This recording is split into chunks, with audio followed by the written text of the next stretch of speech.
సిద్ధులు కానీ కలుగుతుంటే వాటికి మీరు తాదాత్మ్యత పొంది వాటికి లోనైపోకుండా మిమ్మల్ని మీరు నిలదొక్కుకోవాలి. నిలదొక్కున్న ఆ కుండలిని పైకి పంపి కిందకి తీసుకురావడంలో ఏదైనా తేడా కానీ వచ్చిందో ఇబ్బందులు వస్తాయి.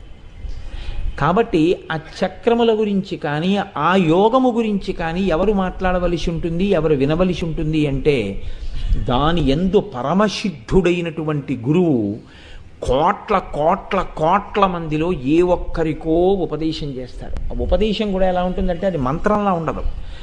గురువుగారు శిష్యుడు కలిసి కొన్ని సంవత్సరముల పాటు అభ్యాసం చేయాలి. అది నోటితో శిష్యుడు చెప్పడానికి ఉండదు, నేను ఇప్పుడు ఈ అవస్థలో ఉన్నానని.